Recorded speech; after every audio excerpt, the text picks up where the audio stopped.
Hey everybody, and welcome to my review of the new Lionchief O-Gauge James. This was kindly sent to me by my buddy Taylor Kennedy to help me with my Thomas and O-Gauge series, which if you have not seen yet, I will link down in the description of this video. And yeah, so this engine right here, this is James, as everyone knows. And a little backstory on James. He is based off of a Lancashire and Yorkshire 060 switch engine in England. However, he was given a bigger boiler, firebox, and elongated smoke box, so they had to move his front out a bit, and he became a 260 Mogul-style steam engine. He was sent over to the island of Sodor, and when he arrived, he was originally painted black. However, he had an accident and Thomas rescued him, in which case Thomas then got his own branch line and James became painted red. And that's how we see him today. James would eventually get his own Railway Series book a year after Thomas did, or 2 years, I should say, after Thomas did. And from there on out, the rest is history. So, as you can see, this is the new Lionchief version. And I would consider this the Lionchief Plus version of James. Reason being, number one is the remote. The regular Thomas & Friends Lionchief remotes are a lot more simplified and have bigger button controls for smaller children, whereas this one is the standard Lionchief style controller that you find on many starter set engines and Lionchief Plus locomotives. Just to demonstrate, here's my original Lionchief Lionel Thomas controller next to the Lionchief James controller. You can see the difference pretty well. James comes in this nice box which has plenty of legal garb on it, also some of the new rolling stock that you can get and accessories, and of course it has all the features which we will be covering in this video. In this little package set, you get James, his tender, his remote, and some instruction manual. And you also get a spare traction tire. But, and this is one of my few qualms with this little set, is that you don't get any interchangeable faces, and he no longer has a moving eye gimmick. His eyes are stuck in place and they don't move when he runs. But also, his cab is now glued in place, so it doesn't come off as easily and gets lost. But he does not have any cab interior detailing. There's nothing in there. It's just an empty space, but you could put a driver and fireman figure in there if you really wanted to. And yet again, another qualm that I have with this set. James still needs to be tethered to his tender like this. There's no smart regular drawbar system that the other Lionchief locomotives have. James still has the original one. And yet another little downgrade is that his coupler is not made of die-cast metal anymore. They now make them out of plastic like the earlier versions. Now let's talk about James's size. James is supposed to be a big engine in the series. In fact, he is almost, if not the same size as Edward. And Edward is considered a small engine. And now let's compare him to some of the other Lionel engines I have. Here is James compared to Thomas. As you can see, Thomas is quite longer and taller than James. Here is one of the Annie and Clarabelle style coaches, and here is James. Here is a full 1/48 scale car, and here is James. Here's James by himself, and compared to the size of his remote. And here is Toby. The difference is astounding. Now, some people might be asking, why is it that James's smoke box is smaller than his body, or his boiler? And that is, simply put, when Lionel made this mold back in 2005, I believe it was, they originally intended for James to have a smoke unit instead of the moving eye gimmick. However, it would be around this time in 2005 that they started implementing the moving eye gimmick into all their Thomas rolling stock, starting with Thomas, the new release Percy, and then finally James himself. Lionel could have easily added a new smoke generator inside James, but they decided not to for this new Lionchief release. In fact, James is really light compared to his previous incarnations. In fact, I would go on record as saying this is the lightest Lionel James I've ever held, and I've held some before, and they are definitely heavier than this, which is a bit sad. And now, here is the manual. However, this is a very generalized manual.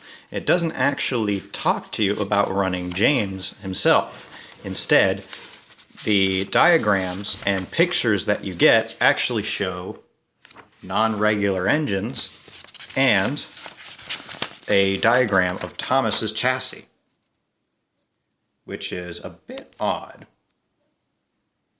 However, I will say I really do like this remote. It's a very nice color. It has the Thomas & Friends logo on it and James's number, as opposed to being a colorized early Lionchief remote. It has the regular controls and a very nice control knob, although it's not ratcheted or soft ratcheted like the other Lionchief locomotive remotes. This one is simply held on by tension alone. And now let's power James up and hear some of his phrases. One thing that I must say that I don't like is how on this version of James, whenever you power up the Lionchief remote, he starts to make that annoying chirping noise. So you can't just leave him without his remote. He has to be powered up in order to make the same sounds. I will demonstrate with Thomas the more superior way of doing this. When Thomas is powered up, he makes these idling noises, even if he doesn't have a remote. And may I mind you, this is an earlier Lionchief Thomas. I now have him powered up, and as you can see, he does have idle noises, but they come from his tender, as this is where the Bluetooth speaker is. However, one big improvement is that the whistle is no longer just a clip of his whistle being blown twice, as with many other Lionel Lionchief engines, but instead it is his actual whistle, and you can do any type of whistle you want with it.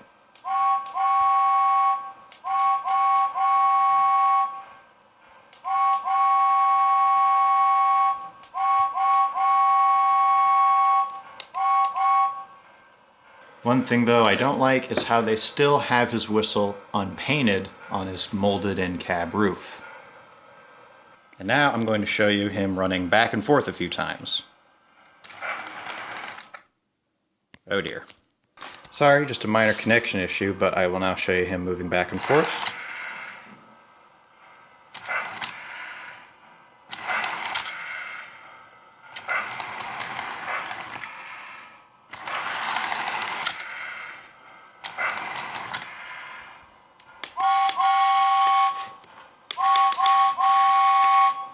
This is his bell.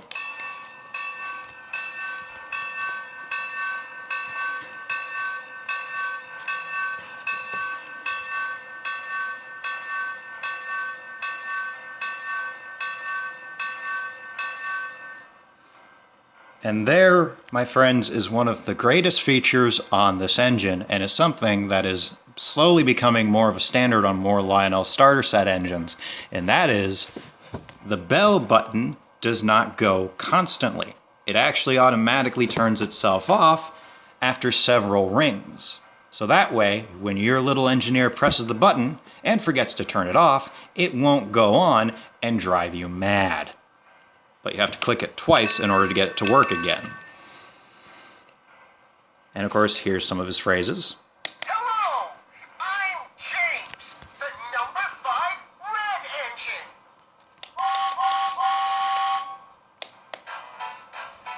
And he also plays music.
Sorry, sometimes if you wait 15 seconds on certain Lionchief engines, other phrases get triggered like the Polar Express does. However, with James, he has to be moving to do this. And as you can see, this rear track for some reason doesn't want to work. And, well, I don't want him falling off the edge of my desk. And there's his theme again. Hello, I'm James, the number 5 red engine.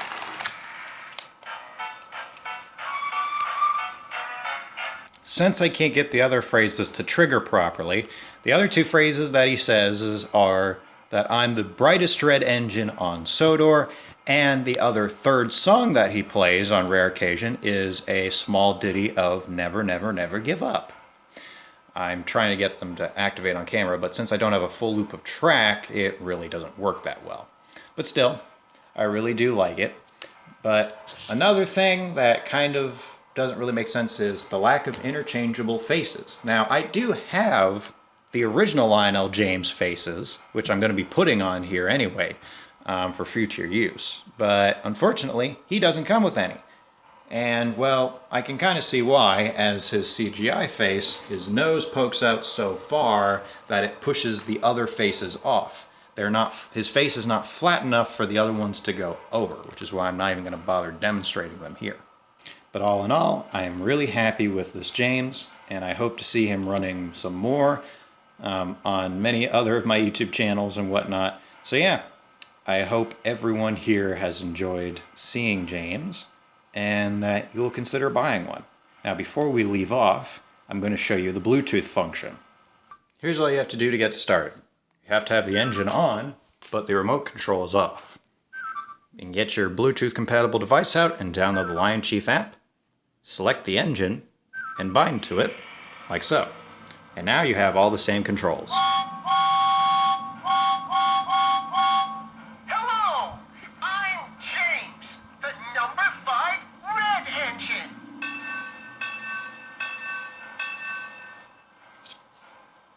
Of course here, you can go to the sound settings, and you can adjust the sounds. So this is his bell.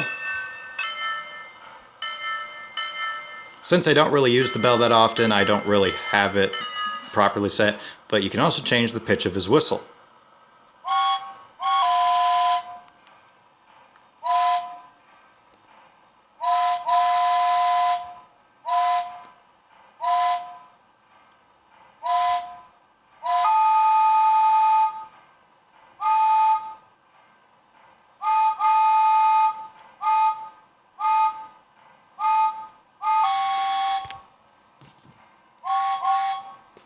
And you can also change the volume of certain other things like his phrases.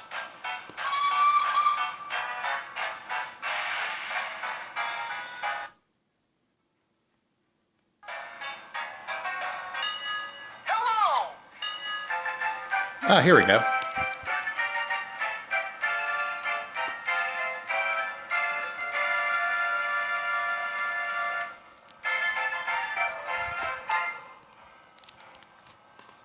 hello,